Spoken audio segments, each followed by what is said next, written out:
இன்றைய வேத வசனம், தேவனிடத்தில் அன்பு கூறுகிறேன் என்று ஒருவன் சொல்லியும் தன் சகோதரனை பகைத்தால் அவன் பொய்யன். தான் கண்ட சகோதரனிடத்தில் அன்பு கூறாமல் இருக்கிறவன் தான் காணாத தேவனிடத்தில் எப்படி அன்பு கூறுவான்? 1 யோவான் 4:20. அன்பானவர்களே, உடன் பிறந்தோருக்கு நன்மை செய்தல் தேவனுடைய பார்வையில் மேன்மையானது. நம்ம சகோதர சகோதரிகளின் பிறந்த நாள், திருமண நாள் போன்ற முக்கிய தினங்களில் வாழ்த்து அனுப்பியோ பரிசு பொருள் கொடுத்தோ அவர்களை மகிழ்விக்கலாம். ஒருவேளை நம்முடைய சகோதர சகோதரிகள் குறைச்சலில் இருக்கும்போது பண உதவி, உடல் உதவி அல்லது அவர்களுடைய மனம் சம்பந்தமான உதவிகள் அவர்களுக்கு தேவைப்படும் போதெல்லாம் கைமாறு கருதாமல் உதவி செய்ய வேண்டும். வேதவசனம் சொல்லுகிறது, ஒரு சகோதரனாவது சகோதரியாவது வஸ்திரம் இல்லாமலும் அனுதின ஆகாரம் இல்லாமலும் இருக்கும்போது உடலுக்கு வேண்டியவைகளை அவர்களுக்கு கொடாவிட்டால் பயன் என்ன? நம்முடைய விசுவாசம் அப்பொழுது செத்த விசுவாசம்னு சொல்லி வேதவசனம் சொல்லுகிறது. வேதத்தில் காயின் ஆபேல் என்ற 2 சகோதரர்களை குறித்து நாம் வாசிக்கிறோம். 2 பேரும் தேவனுக்கு காணிக்கை செலுத்த சென்றனர். காயின் அவனுடைய காணிக்கையை தேவன் ஏற்றுக்கொள்ளவில்லை, அவனையும் அவன் காணிக்கையும் அவர் ஏற்றுக்கொள்ளவில்லை என்று வேதவசனம் சொல்கிறது. ஆபேலையும் அவன் காணிக்கையும் தேவன் அங்கீகரித்தார். காயினுக்கு பொறாமை வந்தது. அவன் நன்மை செய்வதற்கு மாறாக பொறாமையினால் சகோதரனை கொலை செய்தான். மீண்டும் உறவை சரி செய்ய முடியாமலே போய்விட்டு, நீ நன்மை செய்தால் மேன்மை இல்லையோ என்று ஆண்டவர் காயினை பார்த்து சொன்னார். காயினுடைய பாவம் என்ன தெரியுமா? சிலர் சொல்லுவாங்க, அவன் ஆட்டை கொண்டு போகலை, மாட்டை கொண்டு போகலை. அதெல்லாம் இல்லைங்க, அவன் நன்மை செய்யவில்லை, சகோதரனுக்கு நன்மை செய்யவில்லை. பொறாமையோ எலும்புருக்கி என்று வேதம் சொல்லுகிறது. நம்ம உடன் பிறந்தவர்களுடைய அழகு, திறமை, கல்வி, வேலை, செல்வம், மதிப்பு இதை குறித்து நம்ம சந்தோஷப்படணும். என் தங்கச்சி இப்படி இருக்கிறான், என் அக்கா இப்படி இருக்கிறாங்க, எங்கள் அண்ணன் இப்படி இருக்காங்க, என் தம்பி இப்படி இருக்காங்க. பொறாமை மாத்திரம் நம்ம உள்ளத்துக்குள்ளே வந்துடவே கூடாது. பொறாமை வந்தால் முளையிலேயே கிள்ளி எறிந்து விட வேண்டும். கடவுளே எனக்கு கொடுத்த அக்காவுக்காக, தம்பிக்காக, அண்ணனுக்காக, தங்கச்சிக்காக ஸ்தோத்திரம்னு சொல்லி நன்றி சொல்லுங்க.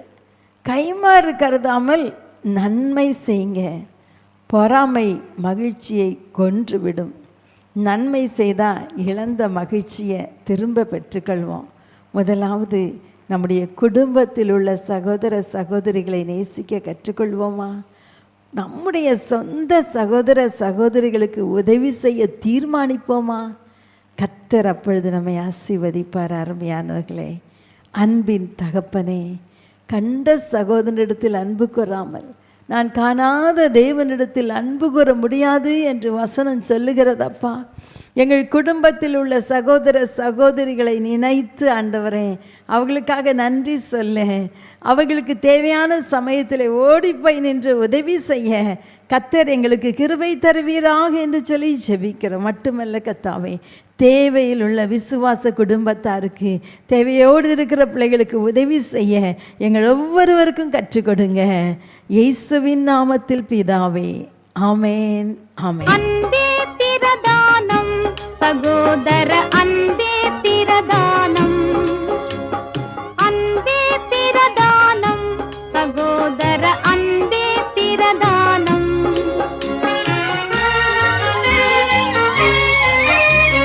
பண்புரு ஞானம், பரம நம்பிக்கை, இன்ப விசுவாசம் இவைகளிலெல்லாம் அன்பே பிரதானம், சகோதர அன்பே பிரதானம்.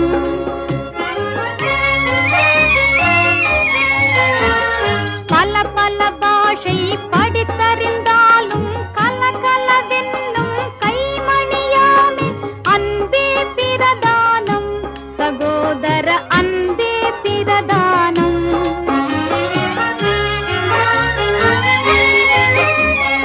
என் பொருள் யாவும் ஈந்தளித்தாலும் அன்பில்லையானால் அதிர் பயனில்லை, அன்பே பிரதானம்.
சகோதர அன்பே பிரதானம்.